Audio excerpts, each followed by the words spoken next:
No, that never seemed like a possibility.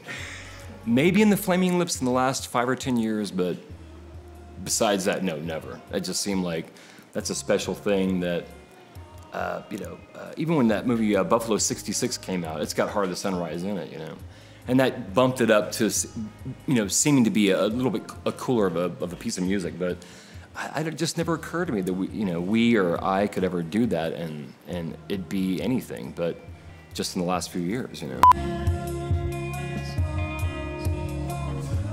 Oh, totally, yeah. Yeah, especially when we were actually practicing it. It was, that's some of the best time I've ever had playing music. I can honestly say that. Well, and then just to, of course I'm playing a little bit of guitar, but to just stand there and these people are playing music and, I'm not playing the music, when I'm singing. And you get to just stand there and listen and then sing on top of it. It's like, man, I could see the appeal of being a lead singer now, You don't have to play an instrument, you just stand there and, try to look cool, maybe you don't, but just to sing on top of whatever you're hearing that you like, that's just a great thing, The idea that, prog rock, English prog rock, and punk rock were completely exclusive, I think to people that have been playing music for a long time, and I can name a few characters I've known, they never thought that way at all. They just thought it was all cool music, and it was just some label that, music journalists put on or whatever, but I don't know, I'm pretty into it, for sure. The Electric Würms, to me, feels like it's a conscious attempt by members of the Flaming Lips to try to do something that isn't influenced so much by my singing style. So the Flaming Lips, we do a lot of music that isn't singing, but when it's singing, I feel like if I'm involved too long and too intensely in it, it becomes more about me even than what we intended it to do. Stephen's singing style and voice, I feel like, are more expressive in the higher register than I can sing.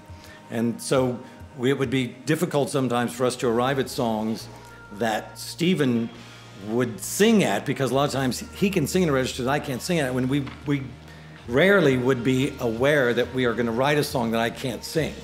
So I think with the Electric Würms, it again brought alight this idea that if we make that higher, I can't sing it, but you can, and it would be a lot more expressive for your vocal style.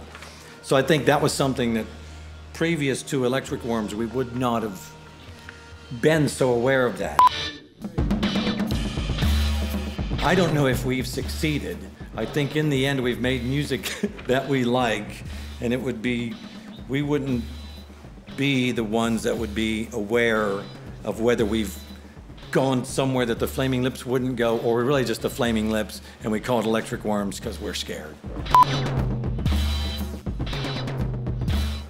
Well, I think there would be a portion of the Flaming Lips audience that knows virtually every second that we've ever recorded and embraces all the stories and all the myths and all the ways that we've done things, that I think would love this sort of thing. It shows us saying we're taking a chance, or we're throwing all that history away and just saying we're going to stand here and call ourselves a different group, even though I think everybody would know it. But I think the group that we're playing with, the Linear Downfall kids, as we call them. I mean, they're not kids, they're in their 20s, but they really do come at the music with such, everything is a joy for them. We never have stumbled upon some music that they grumbled about playing. It's to play music and to be alive is really the spirit of it. And they are so, we don't like to use the term good because it implies like if you can't play your instrument good, it's different. But they can play, they can sing, they embrace every aspect of music, where, not just the ability to play, but the ability to feel and the ability to, try new things and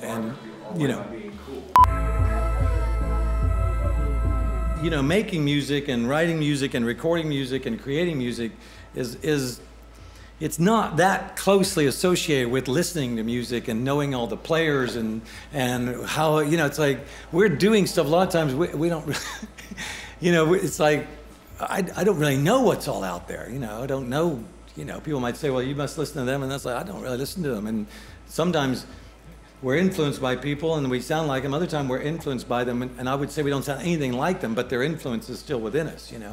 You can be super influenced by something, but once it goes through the filter of you and you try to, you're not trying to exactly recreate it, but you're influenced or inspired by it, it actually doesn't sound that much like the thing you thought you were sounding like, you know. And that happens with the Flaming Lips all the time.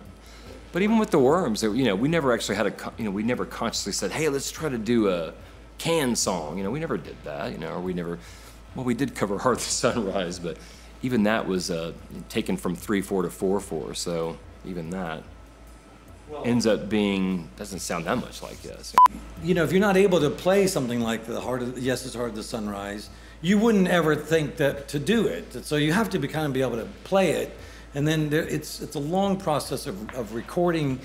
And if you don't love it and know how to play it, you just wouldn't do it, you know? So I think, you know, a lot of times when I'm involved with music that's coming from your, you know, your abilities, I'm taking it in saying, well, yeah, I mean, you have to be able to play all that or you wouldn't even want to do it. And then to say, okay, now what about us? You know, what about the thing that's within us? Because you have all things are possible on a sonic level. But within you, it's like, well, but what are we trying to say? And I think that's where changing the Yes song from it being in this, it's not a difficult time signature, but I mean, their song is 11 minutes long and goes a billion different places, where our version of it is, we've simplified the beat of it anyway, and it really just becomes like just an emotional, you know, 3 minutes of... It's just the core of the song. Yeah, the core of the singing part of the song, yeah, you know.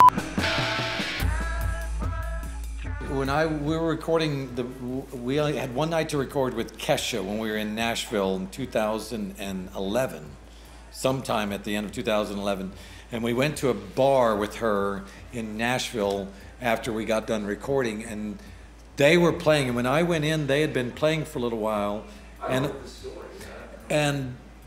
I thought, they're playing, what is this? And they were playing a version of Interstellar Overdrive. You know, they're in the middle of the, you know, the jam in the middle. They were just a three-piece then, and they're really fucking jamming. And I'm like, man, they're doing some cool stuff. And then they played a couple songs after that I was like, man, they're really playing. They're really, you know, they had a lot of pedals that they were, you know, fucking with, and a lot of weird harmonies that they were trying. And I got their number from them that night, just like, we got to do something. You guys are too weird, you know. But I think it's the thing that you run into people that can really play, and sometimes they have this other mentality. And I knew from just being around them that they loved the idea of primitive punk rock, freaky stuff where people couldn't actually play, but they also loved music where people could, you know, absolutely play. And that was something that it would have been hard to run into people like them, I think 10 years ago or something, you know, that their minds were just not set, that music was supposed to be a certain way, but also that they would keep making themselves better. You're not that good of a player unless you really, really try, you know. And to love, I mean, this was the thing we talk about a lot. It's like to love this idea of what punk rock and this visceral creativity and energy can be, but also love it enough to be able to really, really, really play. That's a weird world, you know. But you know, my original impression of Leonard Downfall was like, they're young, you know, whatever, they can play. But you know, it was Wayne's idea to get them to join us, and when we actually got together to rehearse, I loved it. It was great because they could play anything. And they were willing to play. But 90% of the time, they would choose to play something really cool, so they could not only think of it, but actually really do it well, you know. By the end of the first night of practicing with them, which is different from recording, you know, recording was still like, what are we doing? What's going on here, you know? Trying to shape it and stuff. But by the end of the first night of rehearsals, I was like walking on a cloud. I just thought it was fucking awesome, you know? Yes, I Could Only See Clouds. I think that's my favorite song on the 6 songs right now. So that one seems the most kind of unique in a way. Like the least, don't take it the wrong way, like the least influenced by something, you know? It just seems like its own weird piece of music. And it went through like, what, 6 incarnations before it arrived at what it did, you know? And yeah, it just seems like a unique piece of music. And I think it started off with you doing this thing that we felt like resembled like a John McLaughlin-esque. Yeah. Which is something that I wouldn't really ever play that. I don't even know how to play it. And it's of the structure and intricacy of something that I wouldn't play as a riff. I disagree. You know? I think you would play something like that, just not that specific. Yeah, well, but I mean, so it struck like, well, that's a different world, you know? Yeah. And then I think it went through a period where we tried things we didn't like, and then we couldn't find a way to make it a song, and then we kind of gave up on it. But I think that's the best thing that happens is when we stop thinking it's going to work, and then you hear it again, you think, well, that absolutely works. What are we doing? And then I think we heard it after we'd given up on it, and then you added that great melody to it, and then we threw it away again. And then at the very end, we thought, well, this seems like something, and then really just got lucky and added a few things to it. And I think it is exactly the song that I think if you first put on the record and hear that and say that's the Electric Würms, that is the Electric Würms. It's something that the Flaming Lips, I'm sorry, yeah. And I think this is just one of those pieces of music that I don't have any idea really what it is you're playing or what is going on there. And I think it's a good example of, it's a moment in time. It's like this piece of music only happened like once, and then we grabbed it and looped it and filtered it and did things to it. So it's kind of a, you know, it's definitely a creation. It's these chord sequences that you push to the boundaries of, you know, connecting to each other. And yeah, I think it's a very evocative of a mood that I think suits the way that we wanted this record to feel. That if you heard this song and then heard that song in there, it's starting to paint another world. There you go. Futuristic hallucinations. Yeah, that's one of those things where I just become obsessed with some chord progression that I've, hacked out on the piano. Like, man, how can you, tie this chord to that chord? But really, it's the sound of it. If I played on the piano, it sounds like kind of bad jazz. But however the mix ended up happening, it sounds like some other kind of music. But I'm hoping that we'll actually turn it into some other piece of music with some singing and stuff like that. But good title, futuristic. Oh, on here it says futuristic hallucination. I thought it was hallucinations, but. Well, the record cover doesn't lie. There you go. So it's called futuristic hallucination, but it was supposed to be plural, but it's hallucination, yeah. But this is the kind of thing where I've got this chord progression and melody, but if Wayne actually sat down and wrote some lyrics to it, it could be like it could take on some whole other realm. So I'm hoping that's going to happen with this in the future. That is one of my favorite songs on the record, and I actually had nothing to do with it, which is great. Sometimes when you have very little part in something, you end up liking it the most. So that's the bat. I had pneumonia for like 3 weeks, and Wayne just recorded a bunch of shit when I was sick. Thanks, buddy. You stumble upon something and you just keep doing it, and I don't think we ever really know we record so much stuff, and something hopefully pushes you this way or that way, and this was a song that did that. And I was actually curious about the lyrics. Are those lyrics actually based on some real data, or is that just made up stuff? I didn't really have any thought about what the song was even about. And I sang that very first thing, and that's exactly what I sang. The bad was trying. And it does relate to a real story. When there was some kids that we knew when we were, like in 3rd grade or something, and they had a swimming pool in their backyard, an above-ground swimming pool. And one morning we went out there to swim, and there was a bat in the pool that was drowning, and we had to rescue the bat out of the pool.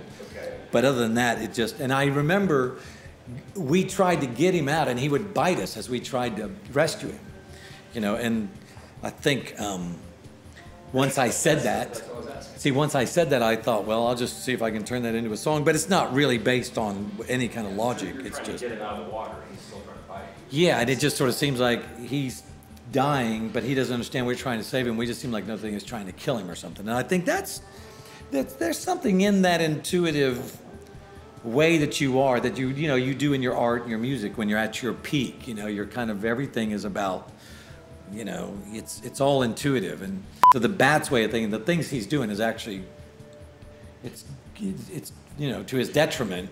He doesn't know that, and he's doing it anyway. And I think sometimes we do that with our music. We feel like this is what it should be, and we're going to do it, and we don't really care. And it's only later we look at it and go, oh. But I think sometimes that, I guess the word I'm looking for is like nihilistic. It feels like I'm delivering some truth that is bad, and at the end of the song, you'll accept it as like, you're right. And if we had to decide, what is it that you're right about? I'd be like, I don't fucking know. Just as long as the music's going, it feels as though it's saying this thing. Dude, there's that spider that you thought you killed. Oh my gosh. What living is saying is like you have to arrive at some way in your mind to somehow become a different person, or to just accept that now you've started.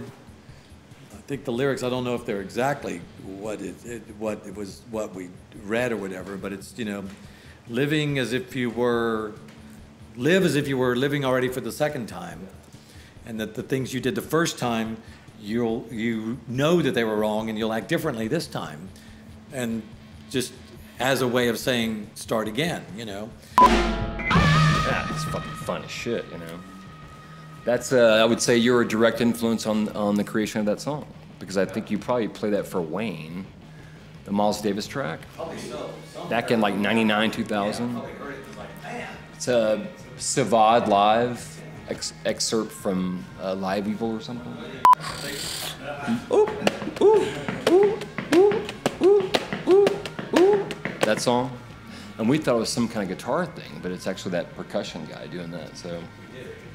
Somewhere along the way, it always feels like it's like, well, how are they going to take it? You're going to play the drums and they're not. And we know we want you to play it just because it's got a different feel to it. And we could sit there for a year and try to get him to play it the way you could play it. But we know you could just go out there and play it. But luckily, we're already recording. So you go out there and play it. Chance is just, he's about feel and he's about technique, and he's just got all that shit mastered. And then you guys just played it. And it was I think it's the first take. What we hear is you guys going, is this the song? And then by time we get to the second round of the thing, you guys are just jamming, where it starts out doom, doom, doom, doom, and by the fourth time it's do do do do, and you're going with him and he's going with you. And then I think we were thinking, that's pretty good, and then we would get around to doing something else with it. But like the other ones, we didn't listen to it for a while, and then when we listened to it again, it was like, man, that is fucking crazy. And it really is the sort of jam that we were wanting it to be, but at the time we were doing it, we just thought, well, that didn't really work. But then we heard it later, it really worked. Fridman's crazy production at the very end of the thing, and that's another phase of it people don't realize. Like, Dave, if he doesn't like it, I mean, he's just, And if he likes it, you get this other thing to it. That was the first time I was like, Chance, this song started to play. Yeah, I know. He wasn't like worried about writing notes or anything. Yeah, just so. And I think those are the things that the Electric Würms have that the Flaming Lips, we wouldn't care about it. We just don't care about that in the same way. It's just not part of our thing, so.